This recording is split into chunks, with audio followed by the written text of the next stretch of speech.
WREG in Memphis. This is News Channel 3 at noon. A registered sex offender convicted of exposing someone to HIV is now accused of doing it again. Good afternoon. Thank you for joining us. I'm Simone Woolridge. Good to be with you. Zanetta and Todd have the day off. A disturbing story here. Police arrested Reginald Blunt after a woman came forward saying she had an intimate relationship with him for months, and he never told her that the virus that he had causes AIDS. According to court records, Blunt has had HIV for over 20 years and was convicted of exposing someone else to the disease a decade ago. My baby was a good baby. He grew up in a good household. And I try to teach him the right way to go. But when you get out here in these streets and stir away, things happen. But all in all, he was a good kid. He tried to work. He at work, trying to work. But when you get a whole bunch of gang stuff and all this stuff, they get to introduce to these things, this is what the outcome is. We heard it there, emotional words from a Memphis woman following the tragic loss of her grandson. As we first told you yesterday, 17-year-old Contario Savion was shot and killed while he was closing up shop at the Five Guys on Ridgeway. Since then, we have learned the alleged gunman is a former co-worker accused of ambushing Contario as he and another employee were taking out the trash. Police arrested the 16-year-old, who remains unidentified at this time, and his 19-year-old brother, Zavon Payne, who, according to police, drove the getaway car and owned the gun used in that killing. Payne is expected to make his first court appearance tomorrow morning on a charge of facilitation of first-degree murder. His brother is charged with first-degree murder. Just over an hour ago, we learned the victim was going to be a father.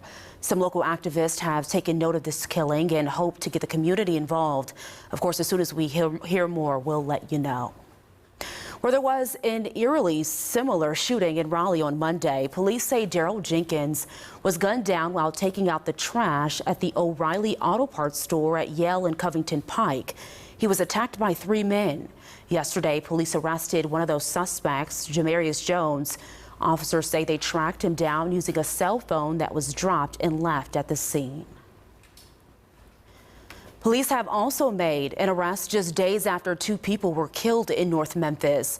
Jaquez Howell is charged with 2 counts of first-degree murder. He's accused of killing 2 people on Eldridge Avenue Monday. Police say they arrested him yesterday after he was spotted behind the wheel of a stolen car. And coming up today in the news at 4:30, a stunning acknowledgement from Shelby County's district attorney. Amy Wyrick explains how some violent criminals are able to avoid trial and escape the justice system without a record of any wrongdoing. You certainly want to stay tuned for that. Shelby County Mayor Lee Harris is turning to a new training program to help reduce crime and reduce the number of repeat offenders on the streets. The Division of Corrections has launched a barber training school. The goal is to help inmates develop the skills they need to start a business and to earn a living. Those who complete the program are eligible for grants to cover the cost of state tests and licensing. Mayor Harris says the training will put money in their pockets after prison, give them greater self-esteem, and give them hope.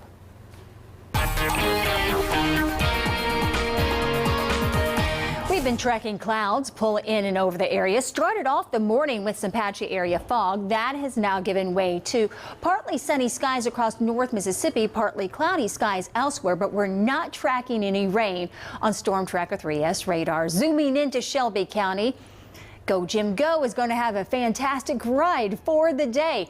The rain is well to our south and still associated with now subtropical Hurricane Nicholas as it continues to bring more rain across the Gulf coastal states and the southeast. Now, our rain chances pick up tomorrow, but this is what we're going to find today. Some blue skies mixed in with the clouds. Let's call it partly sunny to mostly sunny skies, and your temperatures will begin to warm up.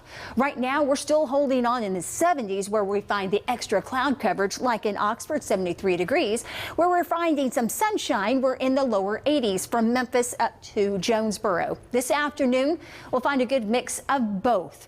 becoming sunny for areas north of I-40 and then partly cloudy skies for areas south of I-40. We're tracking rain chances as well that will really begin to build as soon as tomorrow. Now, today's afternoon high temperatures will warm similar to yesterday in the mid to upper 80s for the area, just depending upon how much sunshine you see. And after the sun sets, we're going to drop off to readings in the upper 60s and the lower 70s, similar to what we woke up to this morning. Rain chances will begin to increase as soon as tomorrow, and stay tuned, and your full weather forecast will let you know how long you might need to keep your umbrella on the standby. Still a lot to talk about. Thank you, Wendy.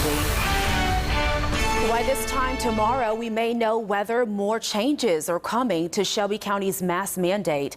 For the past 2 weeks, a temporary restraining order has required kids to wear masks in school. It's the result of a lawsuit some local parents have filed against Governor Bill Lee.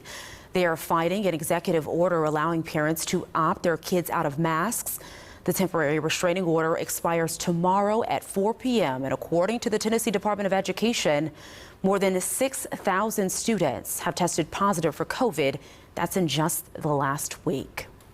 Well, masks are now optional for everyone at schools in Springdale, Arkansas. The school board voted to let its mandate expire. According to the Arkansas Department of Health, the district has had the third highest number of active COVID cases in the entire state. Alex Engel talked to some parents and teachers who are thrilled to see the mandate go and others who are worried. Really concerned about a lot of the other teachers that are my friends and that I taught with for the past 12 years and my students that are still there. Robert Beard is a Springdale parent and former teacher in the district. He taught 8th and 9th grade but resigned in August when no mask requirement was put in place for older grades to protect his daughter with a heart condition. I just couldn't take the risk. So he's homeschooling his kids this year, but he knows others don't have that option. We have a lot of single parents that are parents of our students and teachers also that don't have an option, either financially or the ability or otherwise. Beard talked at Tuesday's meeting in support of extending the mask mandate for K through 7th grade, but others felt the opposite and were happy about the end of the mask requirement. Trent Jones with Springdale Public Schools says it's now up to families when it comes to masks, and that might not be the only thing changing at Springdale schools. We were saying was they both have to be masks. So what we were saying was if we're wearing a face covering, no matter what that person's doing, right? If they are positive and they're not wearing a mask, let this person potentially not have to quarantine. Springdale superintendent sent this letter to state leaders. In it, he asked that mass students and teachers no longer be required to quarantine, regardless if they come into contact with a COVID positive person. But that is still being discussed with the governor and Department of Health. Until vaccinations are available for kids, Beard says he will stay home, but still feels for the people who have to send their kids in person now. We just thought this would work better and had the ability to, which a lot of other parents don't. If they go through round 2 and you start showing up all these masks and all this nonsense, I'll ask you to leave. I will ask you to leave. Yeah, you've probably seen it before. A Tennessee pastor who's been on the warpath against COVID restrictions no longer has a voice on Twitter. The company has permanently suspended Pastor Greg Locke of the Global Vision Bible Church in Mount Juliet, who now says he's the first pastor to be banned by the platform. Locke has made headlines for ignoring the CDC's pandemic recommendations and banning his church members from wearing masks. He now plans to join a class action lawsuit against Twitter, accusing the company of trying to silence conservative Christian voices. Thousands of demonstrators hope to have their voices heard this weekend as they march through the streets of Washington. Overnight, a fence went back up at the U.S. Capitol ahead of Saturday's rally defending those arrested after the January 6th riot. Police are concerned about some of the online chatter about the demonstration. It's still not clear how many people are coming and if violent extremist groups will be among them. Police are prepared for the possibility of armed protesters, saying they will not tolerate any violence. Well, more changes coming to downtown Memphis, the project that could bring hundreds to the heart of the city. And now that they are in space, we'll show you what's next for the civilian astronauts, raising millions for St. Jude.